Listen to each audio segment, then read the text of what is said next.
Where's Ananda? He's in the shed, crying.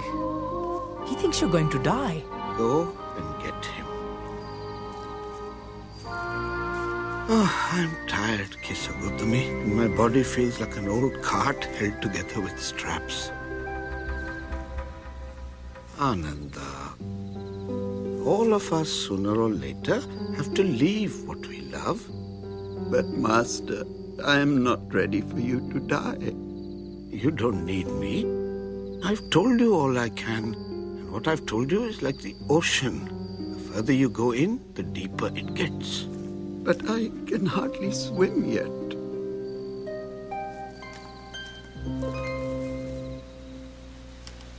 Then let's start together at the shore. When we die, we are reborn. Our good actions in one life are rewarded in the next. When I was reborn into this life, my father, King Suddhodana, had the highest hopes for me. Wise Asita, is Prince Gautama destined for greatness? This child has all the signs of a great being. He has lived many lives, each more noble and truthful than the last.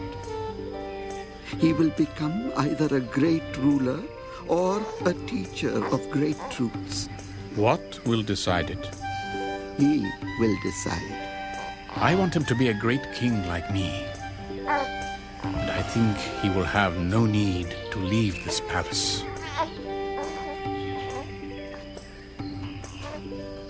My father created a perfect world for me for over 20 years. The prince will take his walk along this path today. Make sure there are no dead flowers. Your Highness. The prince's horse is lame, Your Highness. Then stable him elsewhere until he recovers. This is something the prince need not know about.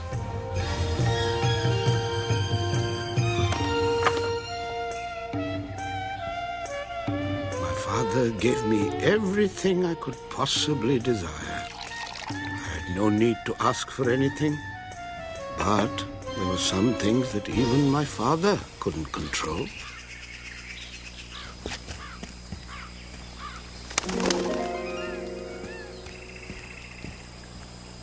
Prepare the horses. I'd like to take a ride. In all these years, Channa, I've never gone beyond that wall.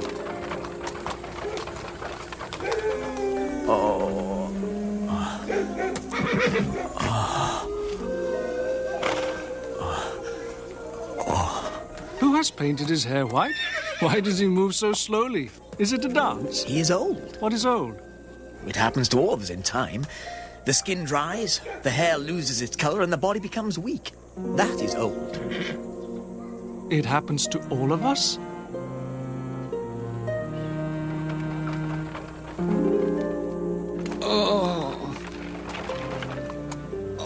I don't like his singing. He's not singing. He is sick and in pain. What is sick? His body is complaining. All bodies, rich or poor, ignorant or wise, can feel this way. All bodies can feel this way?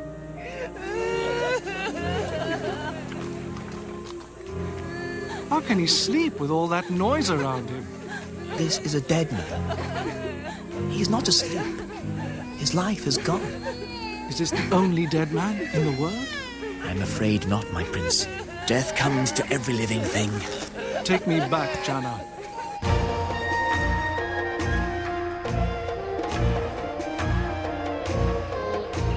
My son, I've got wonderful news for you. Why didn't you tell me about life outside? I wanted the palace to be your life always. I wanted you to be happy. And I was. But now I can't ever be happy again. Of course you can. Knowing that you, my dear father, will die.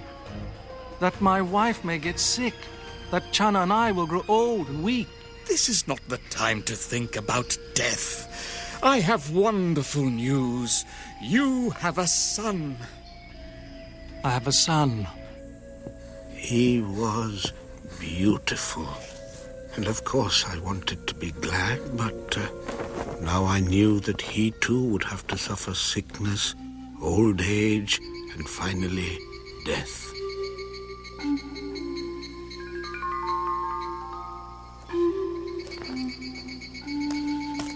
What are you? A seeker Of what? of the only thing in life that doesn't wither and die. And what is that? Truth. And have you found it? Not yet. But since leaving home and giving everything away, I've felt more at peace. I'm not free to leave the palace. I have a duty to my father's kingdom. But if you seek and find the truth, your kingdom will be infinitely greater. I decided to leave that night. And like you, Ananda, I cried. It is painful to be separated from those you love. But I knew that when I had found what I was looking for, I would return to share it with them. Channa took me to the forest, and I exchanged my palace clothes for simple ones. I cut my hair and then told Channa to tell my father that from now on, I would live without a home, in search of perfect peace of mind. I spent a year with 2 elderly masters of meditation. They helped me to calm and train my mind. But I knew I hadn't found what I was looking for. I moved on. I met 5 other men, all about my age. They too were searching. I have studied meditation with 2 masters, but we sat in the shade. Pushing our bodies to the limits gives us spiritual energy. When you deny your body what it most wants, you set your mind free for higher things. I desire comfort and warmth, and he loves to talk. I desire sleep. What do you desire most? I always seem to be hungry. Well then, you know what you must do without.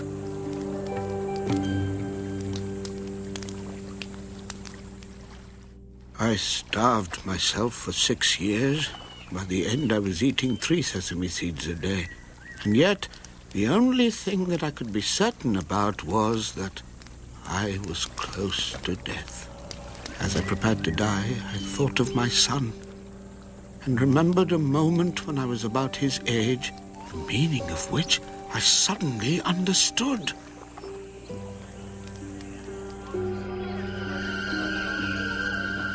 It was the palace ploughing match. Everyone else was watching a festival, but I was seeing something different. Sweating men and animals, blind milk-white grubs being exposed to the sun, cutworms and insects. Everyone else was enjoying themselves, but I saw just suffering and death. I sat there for a long time, feeling very still. Only in that stillness could I see how things really were. This memory filled me with energy. If I had already felt something of the peace I was seeking when just a child, well-fed and clothed, then I certainly did not need to starve myself to find it again. I decided to eat properly once more.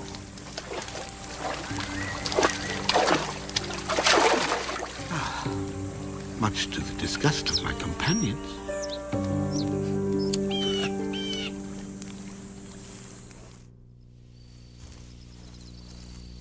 I shall not get up from here until I found the truth I'm seeking.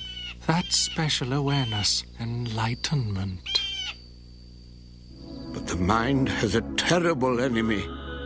His name is Mara, and he seeks to tempt and destroy. First, he sent his beautiful daughters. Tempt him, distract him, make him desire you. Mara knew that if I found enlightenment, I would go on to tell others how to escape his evil power.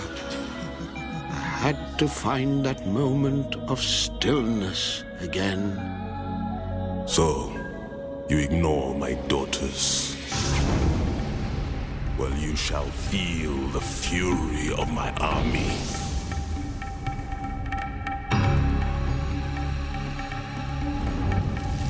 Be plagued by your worst nightmare, Gautama! Do you think you are ready for supreme enlightenment? Gautama, are you so sure you have it in you? Supreme enlightenment. Gautama, are you worthy enough?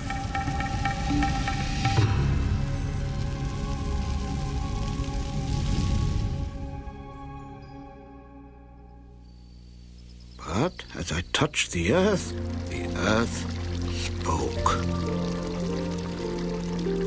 He is worthy. And I saw my hundreds of past lives.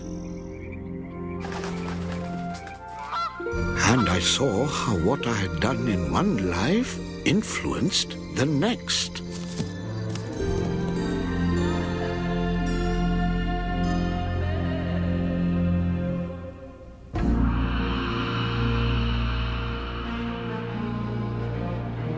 I saw life as a wheel.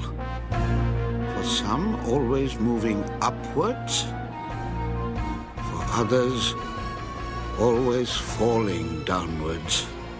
There was no escape from the wheel of birth, death, and rebirth. And no escape from the three poisons: hate, greed, and stupidity that kept the wheel turning. I realized that whether your life is easy or hard, you can't escape death. But suddenly, what I'd been searching for was revealed to me. If I did not fear death, death had no power. Watching the moon that long night, I slowly understood that the way to avoid suffering was to free yourself from wanting anyone or anything, and to be ready always to give and receive.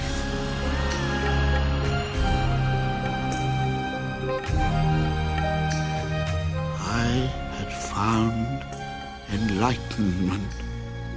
I had become a Buddha, an awoken one.